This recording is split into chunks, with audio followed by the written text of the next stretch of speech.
오늘 이야기가 여러분의 삶에 지혜와 통찰을 더하기를 바랍니다.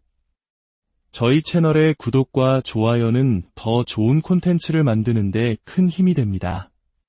여러분의 삶에 늘 평안이 가득하기를 기원하며 오늘의 이야기를 시작하겠습니다. 낯선 땅에서 수십 년간 땀 흘려 일한 우리 해외 동포들. 그들에게 은퇴 후 매달 받게 되는 소셜연금은 평생의 노고에 대한 훈장이자 노후의 삶을 지탱해줄 든든한 버팀목입니다. 많은 분들이 이 연금을 받게 되었다는 사실 하나만으로도 큰 안도감을 느끼곤 합니다. 하지만 그 안도감이 예기치 못한 당혹감과 불안으로 바뀌는 순간이 찾아올 수 있다면 어떨까요? 특히 평생을 함께한 부부가 동시에 연금을 받기 시작했을 때 아무도 예상하지 못했던 세금 폭탄이라는 함정이 기다리고 있을 수 있습니다. 이것은 단순히 남의 이야기가 아닙니다. 수많은 해외 동포 시니어들이 실제로 겪고 있는 현실적인 문제입니다. 40년 전 아메리칸 드림을 품고 미국으로 이민을 간 김 선생님 부부의 이야기로 시작해볼까요? 두 분은 각자 35년 이상을 쉼없이 일했습니다. 마침내 은퇴 후 두 사람 모두 소셜연금을 받게 되자 이제야말로 넉넉하고 평화로운 노후를 보낼 수 있으리라 기대했습니다. 하지만 첫 세금 보고 시즌, 그 기대는 산산조각이 났습니다. 두 사람의 소득이 합산되면서 세금 구간이 훌쩍 뛰어올랐고 예상보다 훨씬 많은 세금이 부과된 것입니다. 세금 환급은커녕 오히려 수천 달러의 세금을 추가로 내야 하는 상황.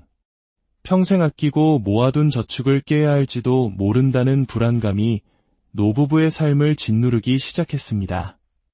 박 선생님 부부의 상황은 조금 달랐습니다. 남편은 정년에 맞춰 연금을 신청했고 아내는 조금이라도 더 많은 연금을 받기 위해 몇 년을 더 기다렸다가 수령을 시작했습니다. 나름대로 현명한 선택이라 생각했죠. 그러나 두 사람의 연금 수령 시기가 겹치기 시작한 해부터 세금은 급격히 늘어났습니다. 만약 한 사람의 연금 신청 시기를 조금만 더 늦췄더라면 혹은 다른 은퇴 자금의 인출 계획을 세웠더라면 수천 달러를 아낄 수 있었다는 사실을 뒤늦게 깨달았지만 이미 낸 세금은 돌려받을 수 없었습니다. 이 선생님 부부는 소셜연금과 함께 개인 은퇴 계좌인 IRA도 가지고 있었습니다.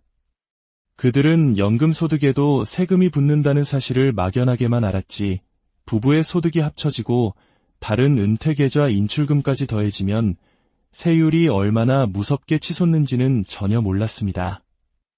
어느 날 날아온 세금 고지서를 보고 두 분은 경악을 금치 못했습니다.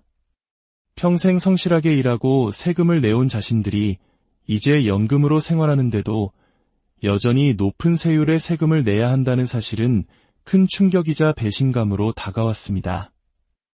왜 이런 일이 벌어지는 것일까요? 왜 부부가 함께 연금을 받으면 오히려 세금 부담이 커지는 연금의 역설이 발생하는 걸까요? 그 비밀은 미국 세법의 독특한 소셜연금 과세 구조에 있습니다. 핵심은 잠정소득이라는 개념입니다. 국세청은 여러분의 전체 소득을 기준으로 소셜연금에 세금을 매깁니다. 이 잠정소득은 여러분의 다른 모든 소득, 예를 들어 근로소득, 이자, 배당, 그리고 IRA나 401k 같은 은퇴계좌 인출금에 소셜연금 수령액의 절반을 더해서 계산됩니다. 여기서 바로 함정이 발생합니다. 개인의 경우 이 잠정소득이 25,000달러를 넘으면 연금의 최대 50%가 과세 대상이 되고 34,000달러를 넘으면 최대 85%까지 과세 소득으로 잡힙니다. 그런데 부부가 공동으로 세금 보고를 하면 어떻게 될까요? 기준 금액이 개인의 2배인 5만 달러가 되는 것이 아니라 고작 32,000달러부터 과세가 시작됩니다. 두 사람의 소득과 연금액의 절반이 합쳐지면 이 기준은 너무나 쉽게 넘어버립니다.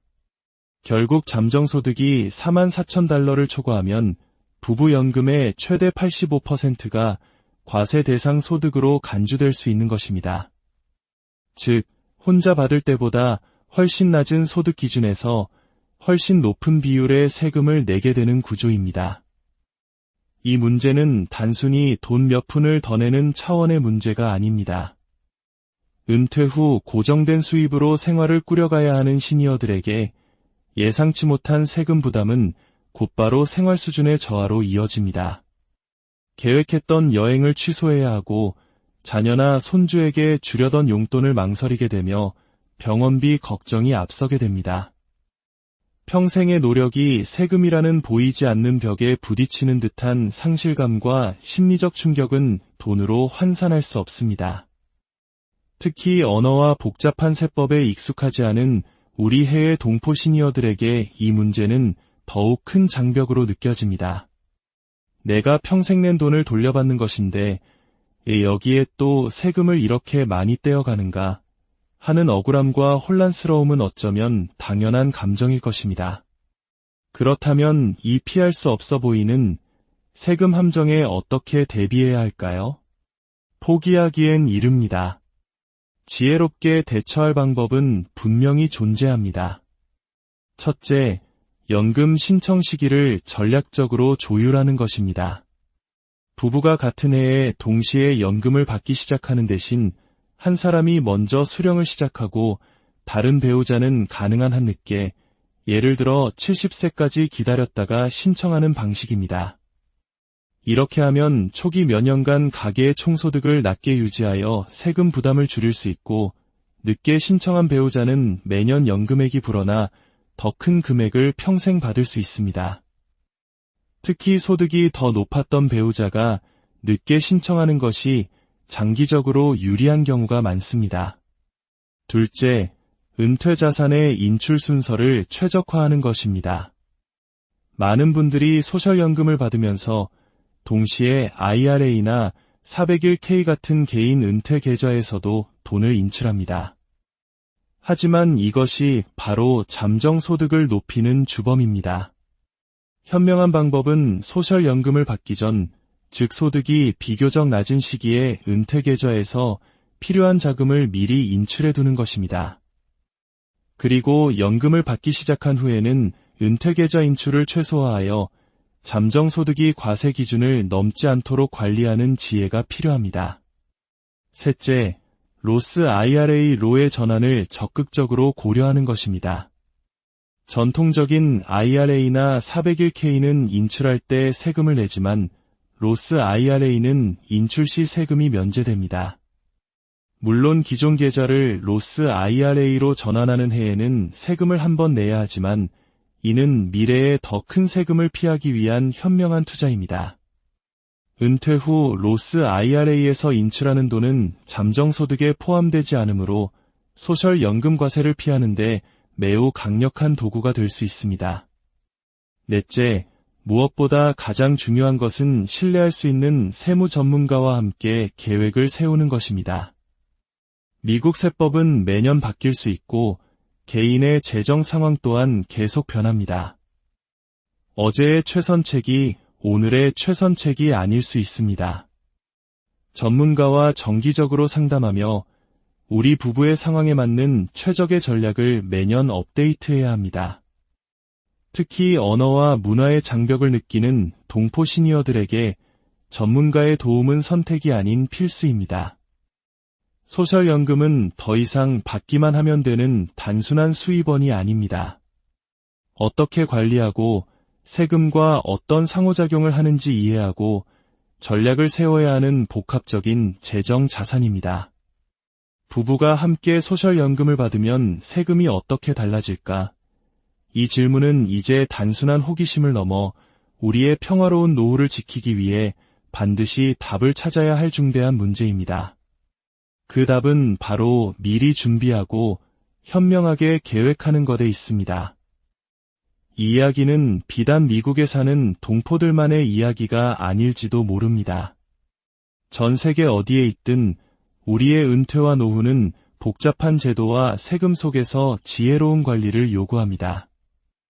오늘 이 이야기가 당신과 당신의 가족이 미래를 준비하는데 작은 등불이 되기를 바랍니다. 지금 바로 배우자와 함께 우리의 노후 계획을 점검하고 더 안정적인 미래를 위한 대화를 시작해 보시는 것은 어떨까요? 준비된 사람만이 평안한 노후를 온전히 누릴 수